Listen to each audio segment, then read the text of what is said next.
I am up 24% year over year on eBay. So even though things are getting harder, things are still selling. In today's video, friends, I am going to be looking at my January numbers, how they compared, if I hit my goal, and then I am sharing with you the top 10 sales for me in January of 2023. Let's jump into it. We're going to be looking at the Sarah Style Sales and Trends dashboard. That's eBay. This is Sarah Style Sales and Trends dashboard. If you're new to the channel, this is just a Google sheet. You can have access to it as well. It's a one-time purchase. If you're a gold member, you get a discount on this along with other downloadable content or downloadable PDFs. But we're going to scroll all the way down and check in with my numbers. I think you probably want to see me a little bit smaller so that we can look at those numbers. All right, so this is my monthly summary for January of 2023. All of my sales are in here. If returns happen, they would come out of my total number. But this is January 2023. My goal, I'm 91.52% to my goal. While I didn't quite hit it, I'm going to talk about this in a minute, but why I didn't quite hit it, even though my eBay was up, I am pretty ecstatic that I did get to that 91% because, well, let's just take a look at it. Because my Poshmark was utter trash. I am not even gonna lie. My eBay, you can see here, is up year over year. However, my Poshmark, I didn't even hit $1,000 on Poshmark.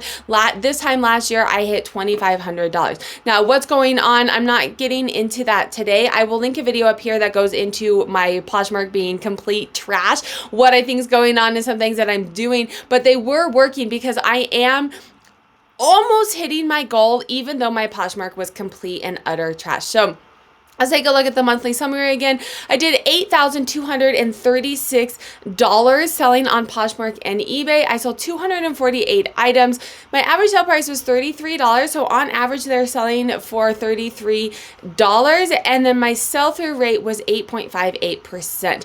Cost of goods is about $5.46. This is about an average for me now. I did a video, and I'll link it up here, a video that goes into all of my numbers. I really worked hard last year at decreasing my cost of goods because I wanted to increase my profits without increasing more items, right? I don't have more storage space. I didn't have more time to list, source, all of these different things. So I went from sourcing pallets to doing more thrifted bins type inventory, decreased my sell-through rate, which actually increased my profit. And even though my gross was down, I ended up making more money. I talk a lot about that. I'll link the video up here and going into that. But of the items that I sold, they cost me $5.46 per item, which means a profit of $27.75. Now that is just taking out the cost of goods. If you guys want to see a whole profit and loss of, taking out expenses and taking out shipping fees and all of that, check out my How Much Money I Made videos where I go through my entire profit and loss statement. I do want to talk a little bit about what's happening over here. I was not quite at reseller nirvana. So if you follow Chris at Daily Refinement, you know that is selling as many items as you are listing. I'm actually trying to get to like reverse reseller nirvana where I am selling more items than I am actually listing. So it's going to decrease my store, but I'm trying to not spend as much on inventory and sell the same amount so that my cash flow, my bottom line is going to be a little bit higher as things start to get harder and harder and harder. I'm trying to take home the same amount of money even though my sales aren't quite what they've been. Lots of reasons for that. It's not the purpose of this video, but I do have recent videos that if you want to check out, what's happening with the economy, how it's impacting our sales, things that we can be doing to make sure that we are still making money. So on that note, this is my profit. I want to take a look. My eBay, it's up month over month. I talk in a couple other videos of what I'm doing to get it to go up. One of the main things, if we scroll all the way down here, this is my revenue split out. This is a better picture. It doesn't take into account expenses, but it's a better picture of what's happening when you take out shipping and you take out fees and you take out my cost of goods. And if you'll notice here, if you follow me, my fees are going up.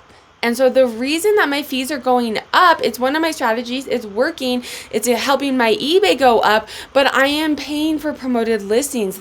You know, my sales were down, and I'm trying a lot of different promoted listing strategies. I'll link a video up here of my most recent promoted listing strategy, but I'm trying all these different strategies to get more exposure so that I can keep my sales up, but it's coming at a cost. So you have to be mindful as you're doing these different strategies, as you're trying different things, of your bottom line. My year-to-date fees, so my fees, Poshmark and eBay, are now $26 or 26%. However, I'm paying 26% in fees, but my sales are up 24%. So I'm paying a little bit to have that increase, right? You can see now my net sales are up 1.4%, right? Because I'm paying eBay more, right? So this is a decision that you're going to have to make. Check out some of my promoted listing videos to see if it's right for you, because I'm paying for it, right? My sales are up, but it is coming at a cost to me. My perspective is that I would rather pay a little bit more to sell the items that I have than just keep them here, because then that makes me a hoarder and not a reseller. So let's check out the top 10 items that sold for me. I'm going to strictly show you eBay because you guys saw my Posh was absolutely in the gutter. And I don't think I had any fantastic sale. I didn't have any fantastic sales on Poshmark. They all came from eBay. So the first one is going to be, if you watched one of my videos earlier in January, you saw this. This is one of my first sales of the new year. It was a great way to start it off. They are Gucci. They sold for a best offer. That's probably one of my best sales of all time, to be honest. You know, I am more of a volume fashion, women's fashion seller. So my average sale price is $33. When I get these big sales in, I get happy. This is I'm trying a new category within a category out. I don't do a lot of men's, but I have been dabbling a little bit in like men's suits, men's blazers, and you'll see in this video why. If this is a category that you sell, let me know down below. Let me know comments down below how any tips that you have, if there's certain sizes. You know, I tend to look for the brand and then the type that it is, you know, but typically speaking, blazers and suits and stuff are going to be a nicer brand. But this actually sold for a best offer, I think around $100, but it's still $100. I'm pretty sure I got it at the bins. Mother, if y'all don't know Mother, it's hit or miss on what style sells for what price, but these Mother sold within like a day or two. They sold for a best offer of like $100, maybe like $99, maybe $100 with shipping. For best offer within a day or two. The reason that these sold, I believe, quickly and so high is they are a 30, so they're a slightly bigger size, and then they are a boot cut. Boot cut is coming back in. I'm really not picking up. I have videos coming out about, you know, pants and jeans trends, but I'm really not picking up skinny jeans anymore. Here and there I will, depending on what it is, but boot cut, flared, high rise, all of that, those things are going to help increase your average sale price on jeans. Again, look, here's another tuxedo suit blazer. This is men's silk wool. It's Armani. This also sold for a best offer, but I think it was like around $60. Dolce & Gabbana, this is a belt. It sold for a best offer as well, so right around $100. It sold like within a day or two as well.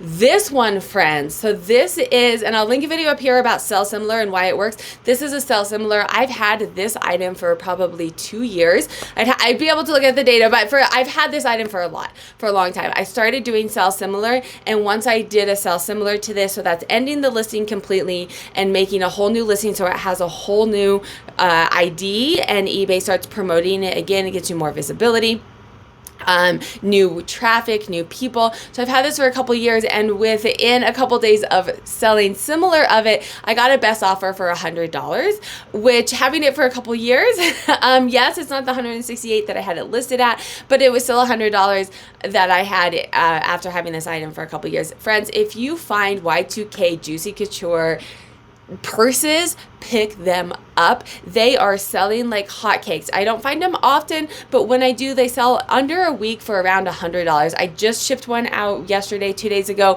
Y2K, I listed it within the same day. I got an offer for $100.